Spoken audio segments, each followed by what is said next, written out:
So we're doing the drive-up model right now. Last weekend we did a walk-up or drive-up model just as a hybrid to test it, and what we found is it worked much smoother to just offer entirely drive-up. And so then that way it really reduces the contact between the volunteers and the customers, really limits that exposure, keeps everyone safe. We're able to kind of get people through at a really easy clip. We're able to serve people 1 car per minute on average, and so that really helps us expand our service. Well, the virus that we're going through right now has forced us into a pre-pack, which is where we originated from almost 6 or 7 years ago, and moved very quickly to a choice model, which unfortunately, given the social distancing, we can't maintain. And so now we're intentionally packing fresh and nutritious food, which is the fruit and vegetables. We're trying to aim for a significant amount of meat when we can get it. And then of course we have bread and sweets and other items that are coming in, but it's all based on rescue as well as what we can currently purchase. So it's a complete portfolio that has dry goods, as well as we're trying to put in cleaning products and paper products as well. The clients actually receive a ticket from somebody out in the parking lot who gets an idea for full shopping. They tell them it's a drive up, what you can expect, as well as we'll ask whether or not there's children that require diapers or dogs or cats.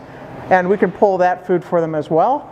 They'll drive around the back of the building where they'll see it nicely signposted where to stop, and then we have 2 volunteers that will ask for some intake information, which has been streamlined and can be done at a nice distance, and then we have a volunteer putting in typically 2 bags in a box. So we have designed a new intake form. Normally we would have people sit down face to face with an intake worker, and we would take down their information, name, address, etc. But we've redesigned our intake form, so we are just having our volunteer write down the customer's first and last name and take down information on how many kids, adults, and seniors there are in the household, what their zip code is. We have some income eligibility questions. We show them a chart and ask them, do you fall in with these categories, and are you above or below? And then in order to properly report to Second Harvest, we're also asking if this is their first time this month, and also if it's their first time this year. So it's a little bit different, but it'll work, and it's all done on pencil and paper. What I've been saying is what we knew at 8 a.m. During the day is often going to be totally different at 3 p.m.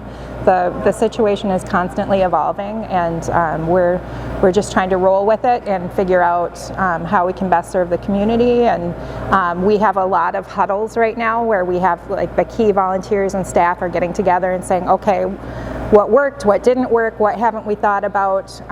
We have volunteers that are calling in or emailing with questions and thoughts because they think about the specific part of their job, and so they're coming up with suggestions and questions based on that. And so it's really helpful for us all to be kind of having a huddle, talking about that, talking through the details, because the way we handled it before is not how we're doing it now.